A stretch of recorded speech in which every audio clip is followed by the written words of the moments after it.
마치 몸 안에서 감정이 만들어져서 그걸 억압하면 안 되고 그게 있는 그대로 나와줘야 된다고 흔히 생각하는 경우가 많은데 최근 신경과학 연구들을 보면 그렇지 않아요. 감정이라는 건 실시간 내 이제 경험에 따라서 만들어지는 것이고 사회문화적인 현상에 계속 영향을 받으면서 변해가는 거거든요.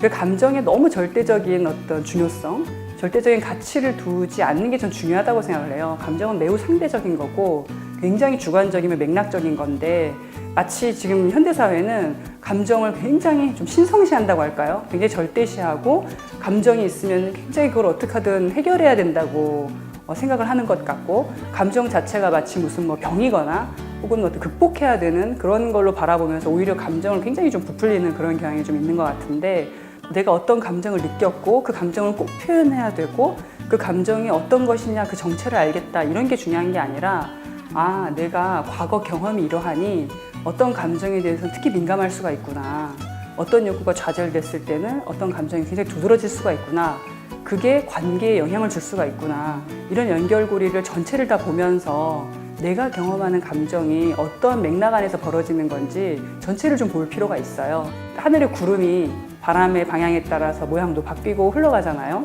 감정도 그 시간에 따라서 변하는 거고 어떤 실체가 있는 것이 아니라 굉장히 이제 변화무쌍하고 내일이면 또 다른 감정이 올라오고 이런 식으로 흘러가는 것인데 그것을 너무 지나치게 의미를 부여해서 거기 매달리고 그게 압도되는 것이 문제다. 그러니까 감정에 대해서는 어떤 절대적인 대처법이라든가 그런 것은 방법은 없지만 애써서 일부러 막 극복하려고 하는 것보다는 그냥 있는 그대로 좀 받아들이고 나에게 적절한 방식으로 경험하는 것이 가장 좀 효과적이고 적절하지 않나 그렇게 생각합니다. 과거에 어떤 우리가 집단을 이루어서 살아가면서 또 윤리적인 기준에서 어긋나면은 죄책감을 느끼고 뭔가 내가 집단에 의해서 자부심을 느낄 수 없는 행동을 했다. 그럴 때 수치심을 느끼고 그렇게 해서 사람이 좀 집단에 적응하면서 사회생활을 잘 살아가게 하는 굉장히 좋은 기능이 있어요. 그런데 이제 간혹 수치심이나 죄책감이 너무 과도해서 습관적으로 무슨 일만 일어나도 나 때문이야. 혹은 내가 여기서 없어져야 돼. 내가 부적절하다. 이렇게 굉장히 좀 강도가 높고 또 빈도가 잦은 그런 경험을 하시게 된다면은 그건 이제 자기 자신을 믿고 살아가기 매우 어렵게 만들거든요. 실제로 심리학 연구들을 들여다보면은요, 자기에 대해서 좀 일관된 신념, 이런 믿음을 갖는 분들이 정신건강에 훨씬 좋은 것으로 나타나요. 네, 그래서 좀 효과적으로, 기능적으로 이렇게 접근하다 보면은 자기라는 것이 어느 정도 일관된 범위 안에서 움직이고, 나라는 사람이 어떻고, 어떤 것은 좋아하고 어떤 것은 싫어하며, 이런 좀 구체적인 믿음을 갖고 살아가는 것이 사실 정신건강에 매우 유리하거든요.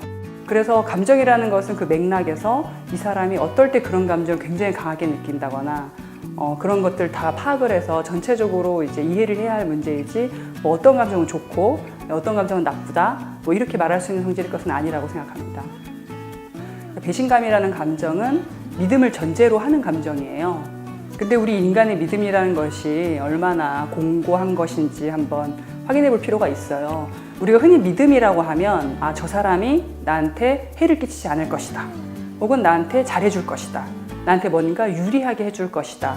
이런 느낌이거든요. 그건 굉장히 주관적이고 자기 중심적인 해석이에요. 이 믿음이라는 것 자체가 어떻게 보면은 착각일 수 있고 굉장히 허황된 것일 수 있죠. 배신감이라는 것은 무지에서 나온 감정이라고 다를 바가 없어요. 내가 내 맥락만 알고 있고 내 기대만 알고 있기 때문에 배신감을 느끼는 거거든요. 저 사람 입장에서 보면 또 저 사람의 맥락이 있을 거고 저 사람의 욕구가 있을 거란 말이죠. 그래서 굉장히 인간다운 감정이지만 사실 그것도 굉장히 자기중심적인 그런 생각에서 나오는 감정이다. 이렇게 말할 수 있겠습니다. 우리가 관계에서 믿음을 전제하지 않으면 할 수 없는 일도 되게 많아요. 하지만 그 믿음이 어긋나고 배신감을 느꼈을 때에는 그냥 또 내가 무지했구나. 우리 인간의 한계를 내가 한 번 또 경험하는구나. 나도 그렇고 상대도 그렇고 다 있을 수 있는 일이다. 이렇게 해서 또 넘어가고 뭐 그런 과정으로 이해를 하는 게 제가 볼 때는 관계를 그나마 덜 힘들게 경험하는 게 아닌가 생각합니다. 내가 감정을 지금 잘 알아차리지 못하고 어떤 강렬한 감정이 들 때마다 자꾸 다른 사람한테 쏟아버리는 분들이 있어요. 문제는 다 타인에게 있고 세상이 이상한 거고 사회에 문제가 많고 정작 자기 자신에 대한 이해는 텅 비어있는 경우가 대부분이거든요. 그래서 이 책에서는 감정을 우리가 설계하는 주체다 이제 이런 표현을 쓰는데요. 내가 어떤 감정에 민감하고 왜 그렇게 반응하는지 그래서 내 감정적 반응을 이해하고 아, 왜 나는 그게 그렇게 힘들지? 왜 나는 그렇게 싫지? 이런 것들을 깊게 들여다볼수록 자기 이해가 넓어지기 때문에 자기 이해가 폭이 넓어지면 내가 어떤 행동을 하고 왜 내가 이렇게 생각을 하는지 조망이 좀 가능하게 돼요. 조망이 또 가능하다는 것은 내 생각이나 감정의 내용에 막 압도돼가지고 거기서 막 이렇게 어지럽게 생각을 반복하는 게 아니라 좀 전체를 보고 조율할 수 있다는 그런 여지를 뜻하거든요. 다음엔 보다 적절한 선택, 보다 더 효과적인 감정적 반응을 할 수가 있어요. 그러면 감정에 대한 해석이 바뀌는 거고 대처가 바뀌는 거죠. 그래서 감정 경험이라는 건 이렇게 굉장히 가변적이고 해석에 따라서 영향을 많이 받는 것이기 때문에 자기 이해에 있어서 매우 중요한 작업이다 이렇게 말씀드릴 수 있습니다.